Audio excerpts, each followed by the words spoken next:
good morning, good evening, good afternoon, good night, whatever time it is over where you are. Today I'm in Medellin, Colombia, and I have had an interesting conversation with one of the girls that sells tea and different things like tea and what do you sell? What's your name? ¿Cómo se llama? Hola. Hola. Manuela, me llamo Manuela. Manuela. Okay, I'm here with Manuela. Sí. And Manuela vende té. Cafés. Café. Tinto. Café. Tinto. Coffee. Okay, so Manuela sells coffee. And she was showing me one of her tattoos.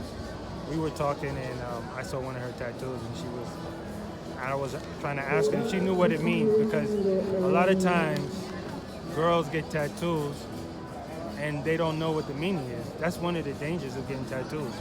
You get it because it looks cute, but you don't know what hidden meaning it has, or what kind of spirits could come to you in a tattoo. So Manuela's going to show us her tattoo.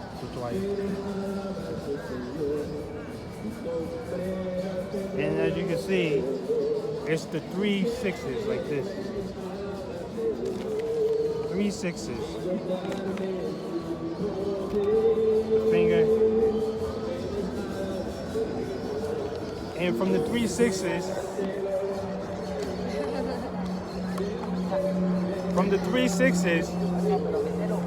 I told her that that's the devil.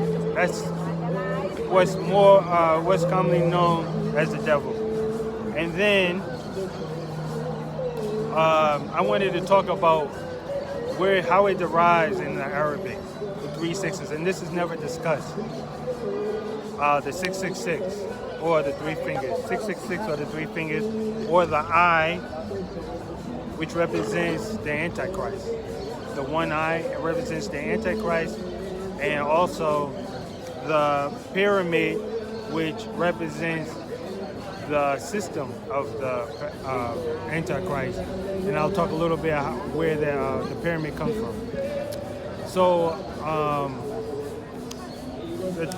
in Arabic, the word 666 derives from these 3 letters, the 666. And I wrote it down here. Kafa fa ira, which means kafara. It's spelled in Arabic kafara, which means disbeliever, right? Or it also means one who prefers this life over the next life. Or it means one who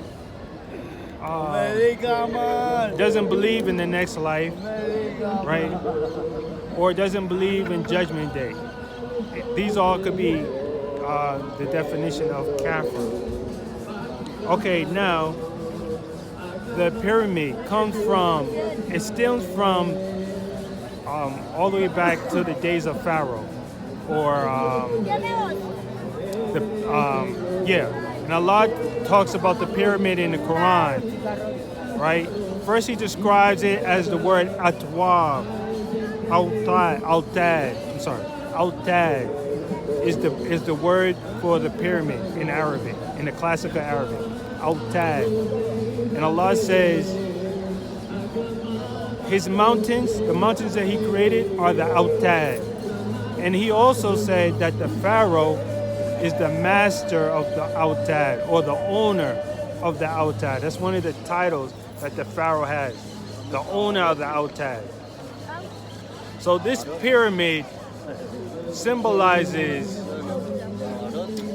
Now let's take a look at what Pharaoh did.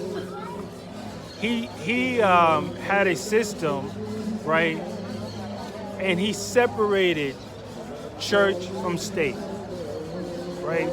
In other words, he took out any good in his system. So when you take out, if you have a system of good and you take out the good, what's left? 0 good, because you took it out. So the only thing that's left is bad. And this is this concept of separation of church and state. So the pharaoh was the first one to be noted for this in a great way.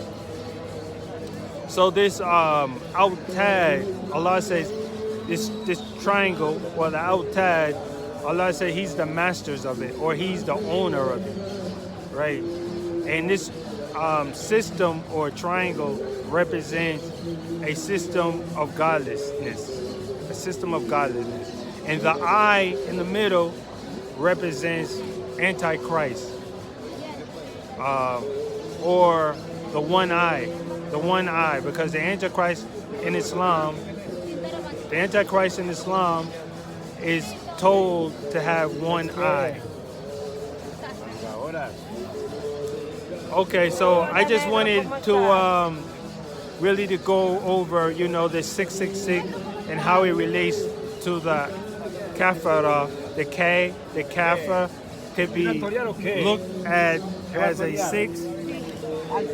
The fa upside down is a 6, and the ra also can be made a 6.